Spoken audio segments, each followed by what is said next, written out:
What is up, ladies and gentlemen? Welcome back to the channel. This video right here is what I'm gonna call the holy grail of fat loss. With all the diets and weight loss products being peddled to you at every turn, it seems everybody is out to make a quick buck and not out to truly help you. So in this video, I'm gonna show you exactly how to figure out how many calories you need to be eating in a day to lose weight. I'm gonna show you how to create a meal plan around that, and I'm gonna show you how easy it is to track and log all of it in a tracking app like MyFitnessPal. Once you know how to do those three things, you can quite literally make any diet in the world work for you. And I mean it when I say it's really that simple, and I'm about to show you guys. So if y'all are ready, their epic video underway, then as always, man, I'm here to do it for you. Let's do it!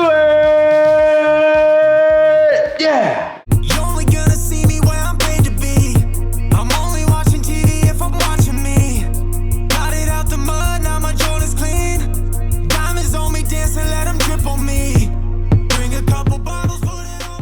And as we do with every video, we are giving away a box of Anabars to one lucky winner. All you gotta do is like the video, be subscribed to the channel, and leave a comment down below. I choose a commenter randomly and announce it at the end of every single video I drop. So make sure you enter the giveaway, and don't forget, you can find the best tasting protein bar in the world at Trader Joe's, or you can head to theanabar.com, use my code RGF10, you'll save money, and you'll be getting a box of the only protein bar that legitimately tastes like a candy bar. If you try it, you won't regret it. Enter the giveaway. Now, onto the video. So for people watching along, what you can do is grab your cell phone, and we'll get to work making our program. All right, folks, so the first thing we need to cover is how many calories should we be eating in a day? One big misconception with a diet is that every diet works for everybody. This is not the case. A 6'6" mountain man needs less calories than a 5'3" female. And I'm assuming a lot of you guys fall in the middle of that, which is fine. We're all different, which is why for a diet to work, we gotta make sure it's geared towards us. So what we're gonna do is take our phones, we're gonna go to tdeecalculator.net. It's gonna take us to a little calculator, and what this is gonna do is help us find out what our total daily energy expenditure is. That number is essentially the amount of calories your body needs in a day to stay the exact same weight. So this number will factor in exercise, it'll factor in what you do for a living, it'll factor in your age, your weight, and some other factors to settle on a number. And when we get our total daily energy expenditure, essentially, if you ate those exact same calories every single day, your weight wouldn't go down and it also wouldn't go up. So in order to lose weight, we have to eat less than that number. Is that making sense? I hope so. So I'm gonna go ahead and find my total daily energy expenditure. So what I'm gonna do here, go to age, I'm 32 years old. Weight, right now I'm about 183 pounds. My height, I'm 5'10". And then for activity, this is where we have to be real honest with ourselves, right? Other than my working out, I'm pretty sedentary. I'm editing videos or shooting content all day. You guys see what my job is. So while I do train quite often, I think my sedentary lifestyle pushes me down from being in heavy exercise and makes me more of a moderate exercise type of guy. So I'm gonna click that. I don't know my body fat percentage, so I won't put that in here right now. All I'm gonna do is click calculate, boom, and bingo. My maintenance calories or my total daily energy expenditure is 2,769 calories. So now that we know that number, as long as I eat less than that, I will slowly start losing weight. So now that we got the information of our total daily energy expenditure, we need to plug that into an application that'll help us create our meal plan, set our goals, and most importantly, will hold us accountable. The application I recommend is MyFitnessPal, because I've been using it for a decade and it's never steered me wrong. I always say this, but if you absolutely want to guarantee weight loss, figure out the number I just showed you, subtract 500 calories, use this app, and stay consistent. At the end of the day, law of thermodynamics does not lie. If you eat less calories than your body needs in a day, you will lose weight, and it really is that simple. Don't overthink it, just trust me, you'll be better off for it. So what we're gonna do is open this application up, and if I go over here to my diary, you can see empty spots for breakfast, lunch, dinner, snacks. You can log all sorts of stuff in this. We even have goals and stuff at the top, which may look a little funny because I reset it right before we made this video, so I show you guys how I set it up. So as of right now, we have nothing in here, which is fine. What we're gonna do is go over to more in the bottom right hand corner. I'm gonna go to my profile at the top. I'm gonna go to edit profile, and then down at the bottom, you'll find goals. Click that, and it takes you to this page where we can click customize your default or daily goals. Let's just manipulate calories, carbs, protein, and fat goals. So we're gonna click this, and we can see as it says that there's 18 calories in here from 2 grams of fat. Now what we gotta do is raise up these macros to hit our calorie goal, which is the total daily energy expenditure minus 500 calories, which is 2,269 calories. Should be pretty easy to do. Now the way we're gonna do this is gonna be based off the anabolic diet, which is the one I follow. Essentially, all we're worried about are 2 components. We gotta A, be eating the correct amount of calories in a day for our goal. So for us, that's 2,269 calories. And the second thing, the only other thing we have to worry about is hitting our minimum protein goal. Now the reason I love high protein diets is because when you're trying to lose body fat, one, when you're eating a lot of protein, it makes your body more anabolic overall, meaning that your ability to build muscle is going to be at its best when you're on a high protein diet. The second thing is that when you eat a lot of protein, it makes you feel more full, it's more satisfying, more nourishing, helps eliminate a ton of cravings. And the third thing is that when you're losing weight, your body needs energy, hence it's burning energy off of you since you're not feeding it enough food. When you don't have enough protein in your diet, your body will go for the protein on you because it senses that there's a lack of it, it'll start pulling away at your hard-earned muscle, which we don't want. We want it to target fat. So eating a lot of protein ensures that our body is targeting the fat over the actual muscle since it has plenty of protein. So knowing those two rules, here's how this is gonna go down. I weigh 183 pounds. Now, if I go to my calculator and I take 183 and I multiply it by 1.25, which is essentially meaning I eat a gram of protein per pound of body weight plus an additional quarter gram of protein per pound of body weight, which puts my total at about 228 grams of protein. For me, that is perfect. I've been known to eat much more than that, but for me, I'm totally fine with that being my minimum goal. Any more than that for me is a bonus. So we'll go here to protein. I'm gonna take this slider all the way up to 229 grams rounding up. Bink. And as soon as we key that in, you can see at the top it shows our calories are now 934. And for some quick macro math, every gram of protein equals 4 calories, every gram of carbs equals 4 calories, every gram of fat equals 9 calories. Not that you need to know that using this application, but I think knowledge is ultimately power. So now that we got the protein figured out, the carbs and fats we can essentially do whatever we want with. For me, I like to hit a minimum of at least 40 to 50 grams of fat a day, so let me just bump this up to 50. Boom. That moves our calories now to 1,366, and now we just gotta get the remainder of our calories, we'll fill them out with carbs. So if I take this up here, and boom, if we settle on 226 grams of carbs, that puts us at 2,270 calories, which is about 490 calories less than our total daily energy expenditure from earlier. So in summary, looking at this, we found our total daily energy expenditure, we subtracted 500 calories, and we now know the exact macros to eat in order to lose weight and still be on an anabolic high protein diet. With 50 grams of fat, 229 grams of protein, 226 grams of carbs, if I ate that every single day, I would slowly melt body fat and lose weight. And you see here, if we go back to the main menu, I now have a 2,270 calorie goal in the upper right hand corner. And as I start adding foods to this, I'll start getting closer to hitting that goal. So now that we got the hard part figured out, let me show you just how easy it is to create your own meal plan using this information. And as far as food selection goes, essentially our one concern, right, that we're gonna tackle first is hitting that minimum protein goal. So every meal you're eating throughout the day should contain a nice amount of protein. This means all your snacks should be high in protein and each of your meals should be anabolic. You can always go the chicken, rice, and broccoli route. That's a guaranteed way to get a high protein meal in, but most people burn out on that, myself included. If you followed me for any stretch of time, you see the meals I'm eating. Lots of pizzas, lots of burritos, Alfredo pasta, things like that, but it's not what it appears at first glance. I'm making the anabolic version, specifically tailored version, made to taste good, be less calories, and have more protein than their counterparts. When we eat foods like this and we focus on the 2 rules that I laid out earlier, it truly makes this a lifestyle. And if you want to make your own meal plan and you want it to be as easy as possible where you can plug and play and have a ton of different meal plans at your disposal, you can always check out my Anabolic cookbook, which contains every single anabolic recipe from the channel, over 300 of them, and this thing grows every single time I drop a new video. So you get it one time, you get every future recipe I have for free, and there's so much gold in here that I guarantee not only will you enjoy it, but your kids will enjoy it, your wife will enjoy it, you can get the entire house eating good without even realizing they're doing it. This is how you create a lifestyle that is not only sustainable, but makes every member of the family better off for it. So I'm gonna be using this to build out this meal plan. If you wanna check this out, you can always hit the link in my description box. And I know if you do, you won't regret it. This thing has changed lives. Literally, it changed mine. And if you haven't had success on a diet and you follow us in here, I really think it could change yours. So make sure you check that out. Now, let's make this meal plan. So we are back in the MyFitnessPal app, and we're gonna start off with breakfast. So what I'm gonna do is go to add food right here. Then I'm gonna go over to my foods. And since I already keyed this in, it should pop right up. I'm gonna type in RJF Anabolic Cookbook, and then chocolate chip pancakes. Bingo. This is for the full recipe right here. 10 grams of fat, 54 grams of protein, 44 grams of carbs. Perfect high protein way to start the day. Hands down, one of my favorite anabolic breakfasts. You need to try this one. So if we add that to the diary, boom, look at the top. We're at 482 calories for the day. We have 1,788 left if you look in the top right-hand corner, and we're well on our way to having a successful day. So for lunch, let's do something a little different. Let's have a snack. Let's say I get hungry a couple hours later and I want a high protein snack. One thing I've been eating a ton of lately, if you watch my videos, you guys know I love these 280 gram cans of chicken breast. These are not only really filling, I think even without any seasoning, these taste good. A little high in sodium, but that's totally fine because sodium doesn't make you fat, just makes you hold a little water if you have too much of it. So for my second snack, we're gonna do canned chicken breast. Normally you could go in here, you could scan the barcode, but that is now a paid feature of this app. I do not pay for this app, guys. You can get all the features without it. Or I should say all the benefits. But I do think it's worth it if you also pay for it. I guess it just depends. I don't pay for it. Do with that information as you will. So you can see I've already logged this quite a bit, so I can get on here. I have canned chicken breast right here. Click it. 210 calories, 4.5 grams of fat, 36 grams of protein. Add that in, and bingo. Lunch is now taken care of. Moving right along. So let's add in a snack. Let's say I'm about to go to the gym. I don't want to cook something, and I just want to have a little pre-workout sugar, some protein, something to amp me up. We're gonna go ahead and do an Anabar right here. 11 grams of fat, 21 grams of protein, 24 grams of carbs, and that is in the cinnamon swirl crunch flavor. Boom, we add that in. We're at 960 167 calories for the day. If I'm gonna look and see where my protein's at in the bottom left-hand corner, I hit nutrition, and bingo, we're already at 111 grams of protein for the day. We are chugging right along. Now after the gym, I'm gonna get in a post-workout meal. We're gonna go the snack route once again. This is what I've been doing recently with my diet. I find a big breakfast and a big dinner for me are great, and I fill the middle of my day in with little snacks or things I'm showing you right here. So we're gonna do another snack post-workout, and that is gonna be a bag of these Quest protein chips in the chili lime flavor. Absolutely love these. So we'll go into snacks, and here I'll show you guys how the search function works. Quest chips, and we'll type in, you can see them right there, but we'll go ahead. That just shows I've searched it before. Chili lime, search, and bingo, there we go. Take that, and we'll add that right in. And poof, we're at 1,107 calories for the day. We still have about 1,100 to go, and what's our protein goal here? We're at 131 grams, so we need about 100 more, so this is gonna be easy. Let me go into dinner. I'm feeling like pizza. Let's go ahead and do the ultimate pepperoni pizza out of the RJF Anabolic cookbook. This is 1,168 calories. This will actually work perfectly. Let me go ahead and add that, and boom, we are literally only 5 calories over our goal. With this exact meal plan, we hit 2,275 calories. If I go down to nutrition, that puts my macro totals at 58 grams of fat, 169 grams of carbs, and 263 grams of protein. And as far as I'm concerned, this is a perfect day. What were our 2 goals? We had our minimum protein goal, which I set at 1.25 grams per pound of body weight, which was 229 grams of protein. I said we wanted to hit that as a minimum, so anything above that is fine, which we had 263, which to me is extra credit. That's perfect. Our fat's at 58 grams. That is perfect. Our carbs at 169 grams. That is great, and we also got in 22 grams of fiber. So essentially, if I ate these same 5 meals every single day, the 2 big ones and the 3 snacks, I would slowly lose weight no matter what. As long as my lifestyle didn't change and I wasn't eating anything that I wasn't tracking, the law of thermodynamics would take care of the rest. And once you got 1 day of eating figured out, you can easily go in, use the cookbook. We could eliminate, let's say, the Anabar. Let's say we want a different snack. We can literally go into the RJF Anabolic section in the app, find something of similar calories, like let's say this coconut fried shrimp. We'll go ahead and add that, and boom, that gives us 3 meals, 2 snacks, and we're still only over our calorie goal about 26 calories. My general rule of thumb is that you can be plus or minus 50 calories towards your goal, and everything will be just fine in the grand scheme of things. Do that and hit the minimum protein, you'll be just fine. But you can see here how easy it is to just swap things in and out and build your own meal plan right in this app using accurate information, a little bit of math, and most importantly, knowing what the right meals are to put in. If you have something like my cookbook, really makes this whole process as simple as 1, 2, 3. And there you have it, folks. That is exactly how you lose weight, spelled out in black and white. If you want to guarantee your results, do what I just showed you, and you'll be there in no time at all. Now we got to give away these Anabars, baby. The giveaway winner from the last video is Cadillac42069. Love the name, my man. He comments, "Knowledge is power. It blows my mind to think of my own weight loss knowledge only 2 years ago. I'm 90 pounds down and steady going strong. I love your recipes." Appreciate you, man. 90 pounds is insane progress. That is 2 45-pound plates at the gym. Next time you pick up one of them, imagine it was 2, and then imagine carrying that weight around. It was obviously an issue in your life, and it looks like you're well on the way to fixing it. So mad respect to you, mad props. I always say this, I can lead a horse to water, but I can't force the horse to drink. So props to you for taking the knowledge and running with it. Email me at the email in my description box, and I will get a box of Anabars out to you ASAP. For everybody else, Trader Joe's or theanabar.com, use my code RJF10, you'll save money, and you'll be getting the only protein bar that actually tastes like a candy bar. Shout out to the s'mores flavor, it's underrated. There we have it, folks. New Year is almost upon us, and it's time to shift things into high gear. I haven't decided what I want to do yet. I'm pretty lean right now, so I don't feel like bulking. I'm debating if I want to do a competition cut where I get super shredded, or if I just want to main game for a little bit. I'm not sure. I'll announce more of that in the new year. If you want to work with me in a one-on-one capacity, RemingtonJamesFitness.com. I can make you a meal plan. I can tell you how to work out. I can do all the stuff I just showed you for you. That way, it'll make the whole process for you as simple as possible. Check that out if you're interested. You can always pick up a copy of my cookbook if you want to save money, make your own meal plan. You don't even got to hire a trainer that way. And you also have unlimited options if you want to unlock the knowledge in your own head so you know what to do moving forward. Having this in your pocket is by far the best money you'll ever spend. And finally, Young LA is the apparel sponsor of the channel. I got on a pair of their joggers right here. I absolutely love these. Got all the little accents. You got wallet pockets with Velcro, perfect fit. And I got one of their shirts on that I cut the sleeves off of, and I just like wearing them like this. But if you can imagine this shirt with sleeves, it's pretty sick. And there's a ton more stuff on there. New year, new you, youngla.com. Use the code RJF, you'll save money, and you'll look stylish all at the same time. With that, we're out of here, folks. Couldn't do it without you. Appreciate you guys as always. We're gonna crush this new year for sure, and I can't wait to see what's in store in the coming months. You guys rock. Until next time, ladies and gentlemen, I'll see every one of you at the next video. See you guys. Wham, bam, bam, baby.